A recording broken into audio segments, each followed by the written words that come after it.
Twongeye kubaramutsa mu izina ry'umwami wacu Yesu Kristo. Dusubiye muri cya kiganiro kandi ukuri kubatura. Ngiye ukibagezaho ni Muvunyi Emile. Twari twatangiye ubushize turango dukomereza aho twasoreje ubushize. Ijambo ry'Imana rivuga ukuri kubatura.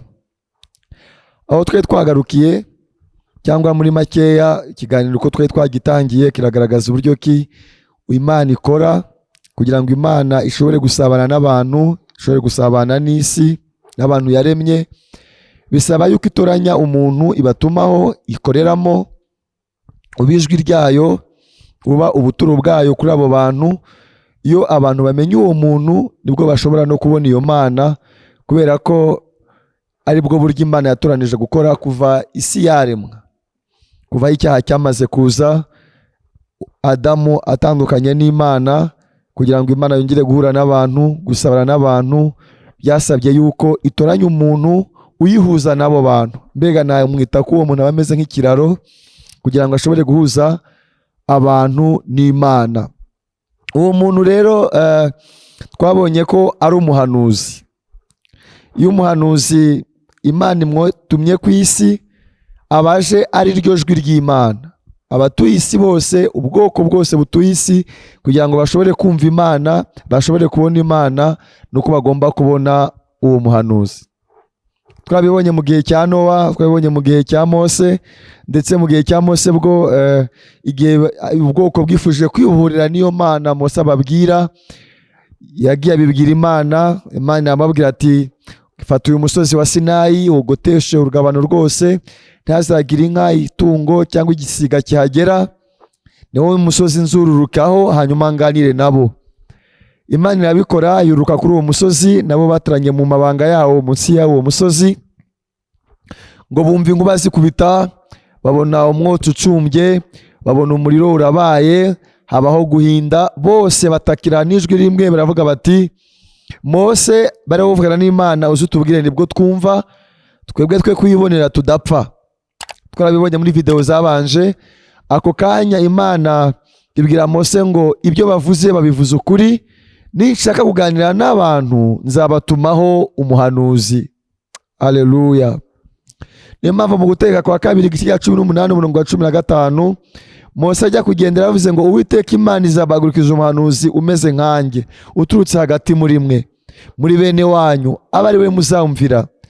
Arababwira ngo bizakubera rwose nk'ibyo mwisabiye ku musozi wa Sinayi, ubwo mwavuga ati Imana yo kuvuga tudapfa, ahubwo itutumeho umuhanuzi atubwire nibwo tuza kumva. Uhereye icyo gihe gahunda y'Imana niyo, yishatse kuganira n'abantu, yishatse kuganira n'ubwoko, yishatse gusura ubwoko, itoranya umuntu, uwo muntu yatumyeho akabijwi ryayo kuri abo bantu. Noneho kubona Imana kuri abo bantu kwabaga ari ukubona uwo mukozi wayo. Kubona Imana ku bwoko ku isi kwabaga ari ukubona uwo mukozi wayo. Mbega ntago wacya mu gitondo ngo ngiye gushaka Imana ngo wowe ku giti cyawe uyibone utabanje kubona uwo yatumye. Twabibonye ndetse no mu Isezerano Rishya, ntabwo ari Isezerano rya kera gusa.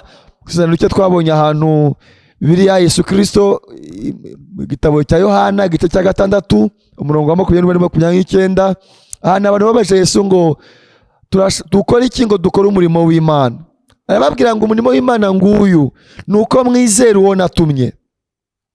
Aho ni mu Isezerano Rishya, aho ni Yesu usaba abantu kugira ngo ukorere Imana umurimo. Ntiwashobora gukora icyo ukora utabanje kumenya uwo yatumye, kuko iyo umaze kumenya intumwa yayo, noneho ya ntumwa yayo binyuriye muri yo ubasha kumenya ubushake bw'Imana, ubasha kumenya uburyo ukorera Imana, ibibazo ufite byose ibasha kubigusubiza. Uwo mukozi wayo Imana yatumye iyo amaze kuza ku isi, iyo amaze kuboneka ku isi, niba ufite igisubizo cyose ku isi, yaba ku isi y'iyobokamana, yaba ku isi y'abatubaha Imana, yaba no mu bya politiki, uwo ni ufite igisubizo cy'isi. Nuko binsaba kunyura muri revision y'ibyo twize, ariko ntacyo bitwaye kubinyuramo kuko ni byiza kugira ngo tuhatangirire rwose. Twabonye mu gihe cy'ingoma ya Nebukadinezari, uburyo babonye igishushanyo gihagaze imbere ye biramuyobera. Ahamagara abanyabwenge be, ahamagara abantu baba baraguzi be, abantu bakora ibyimbi byo gucuna n'ibindi byose nk'ibyo, ngo bagerageze kuza kumubwira ibyo yarose. Nta gisubizo bigeze babona. Ariko ku isi igihe baje kumenya ko hari umukozi w'Imana Imana yatoranije, yababwiye ibyo ari byo, iby'ingoma ze no kugera ku iherezo ryabyo, atanga igisubizo gikwiye. Umwami wamusimbuye witwaga Dariyo yabonye ku rusika handitse, harije ikiganza cyandika ngo amagambo atamenyekana, yavuga ngo meni meri tekeri alfarisini. Nta munyabwenge ku isi wari washobora gusobanura ayo magambo, yaba mu basenga yaba mu badasenga, kugeza igihe baje kumenya ko ku isi hari umukozi wayo. Bamubajije atanga igisubizo. Rero ntabwo Imana yigeze ihinduka, Imana inatunganye, yifashe icyemezo gihoraho iteka. Niba ariko yatoranije gukora ntijye ibikosora. N'uyu munsi tuvugana nuko bikwiye, kugira ngo ushobore kumva Imana, kubona Imana, kumenya ibiri kuba ku isi ibyo ari byo. Ibyo byose biragusaba kubona umukozi w'Imana yatumye muri icyo gihe. Yesu yaravuze muri Yohana igice cyaho cya 5:24 ngo nimwizere Imana. Uwizera Imana akizera n'uwo yatumye aba avuye mu rupfu ageze mu bugingo, ngo kandi ntazanyura mu rubanza iteka. Uwizera Imana ntarekeraho, akizera n'uwo yatumye. Mbega birasa n'ibidashoboka yuko wakwizera Imana utabonye uwo yatumye, kuko ni we ukubwira iyo Mana wizera, ni we ugusobanurira iby'iyo Mana. Ntushobora rero kwizera Imana utizeye uwo yatumye. Ni byiza cyane, twabonye ubushize mu gitabo cya Luka igice cyaho cya 10:16 aho Yesu yavuze ngo ubizera nijye azaba yizeye, ubumvira nijye azaba yumviye, ubanze kandi nijye azaba yanze. Yariho atuma intumwa. Haleluya.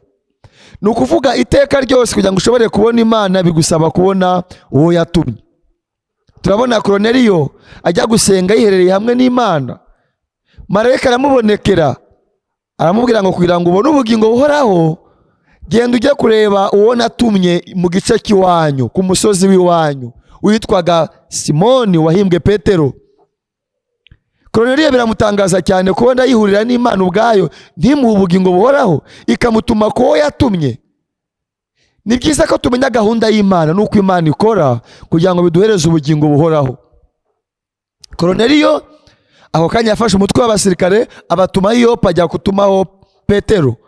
Petero aje, Korneliyo ashaka kuramya Petero, aravuga ati windamya, ndi umukozi w'Imana, ndi umuntu nkawe, ahubwo umva icyo Imana intumye. Aramubwiriza.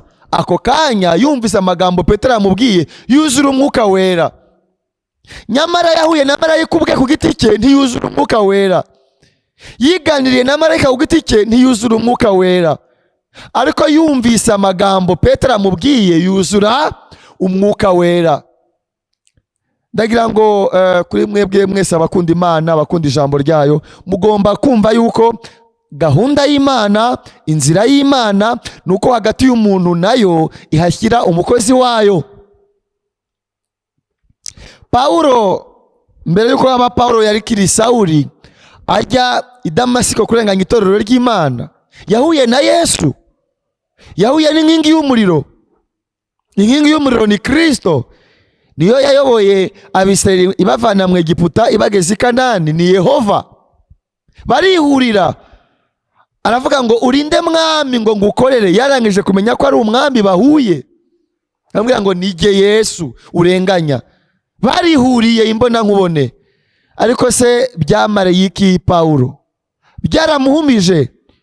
Paulo yahise ahuma, baramurandata, aragenda ajya iwe kugira ngo Paulo asobanukirwe ibibaye ibyo ari byo, ashobore kumenya Imana, ashobore kuzura umwuka wera.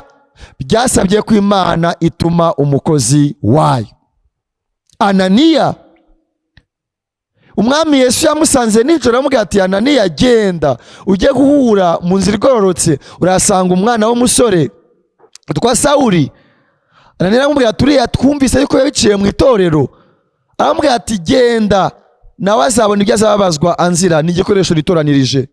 Ananiya agenda asanga aho Sawuli ari, amusobanurira iby'inzira y'Imana, amusobanurira iby'ubwami bw'Imana. Sawuli arahumuka, abona gusobanukirwa. Erega nuko bamwe babona batekereza ko ari uguhuma kw'amaso asanzwe, no mu mwuka yarahumye. Ntabwo Ananiya yamuhumuye amaso y'umubiri gusa, yamuhumuye n'amaso y'umwuka, arasobanukirwa. Nibyo byatumye ajya kwiga bundi bushya.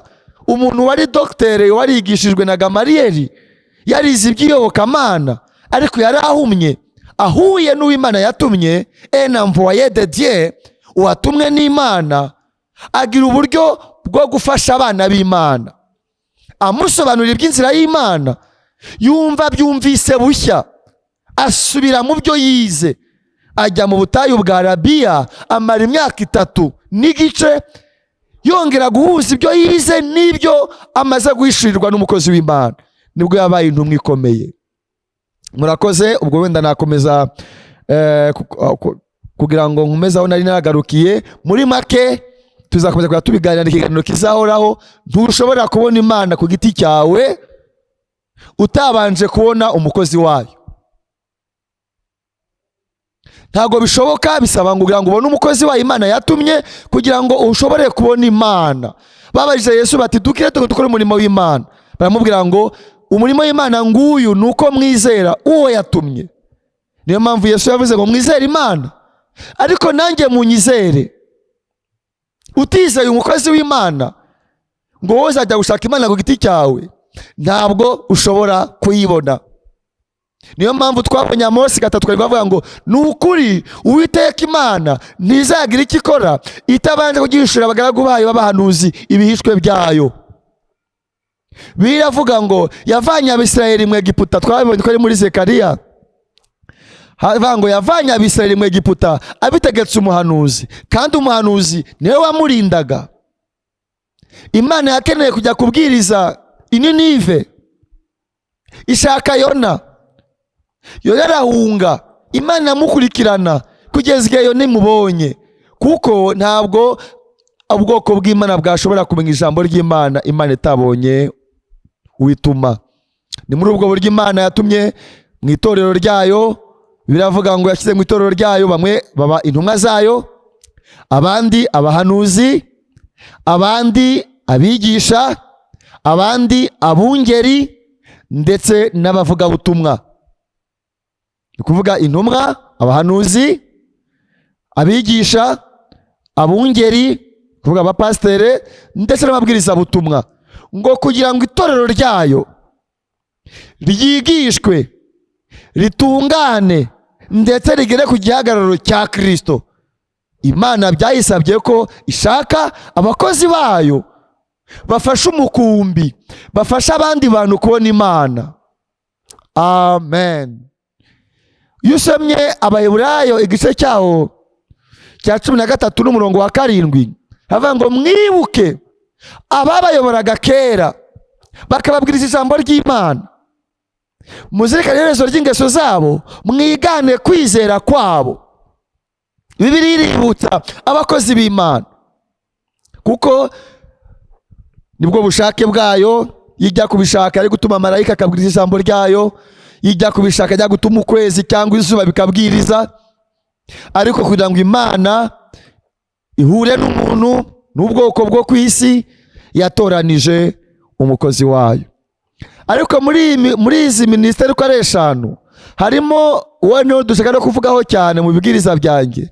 Harimo uwitwa umuhanuzi. Umuhanuzi atandukanye n'abandi mu murimo we. Umuhanuzi ni uhura n'Imana direct, akazana ni ku Uwiteka avuze, akazana ijambo ry'Uwiteka. Abandi bose bakabwiriza bwa butumwa bw'uwo muhanuzi, bakabukwiza ku isi. Ababwiriza butumwa, intumwa, abigisha, bagafata bwa butumwa bakabukwiza ku isi, ariko uwo muhanuzi we ari we wihuriye n'Imana. Niyo mpamvu habayeho Mose. Bibiliya tubonera igitabo cy'abahanuzi. Mose yihurira n'Imana, atubwira ibyabayeho ku itangiriro, atubwira ibyabayeho mbere na mbere. Nta umugisha impaka cyangwa mukosore, kuko ni umukozi w'Imana, umuhanuzi w'Imana. Yandika ibitabo 5 byose bigize Bibiliya yacu, ndetse nizo nkingi za Bibiliya mu Isezerano rya kera. Habayeho Pawulo, ni umuhanuzi mu Isezerano rishya, yandika ibitabo 12 mu Isezerano rishya,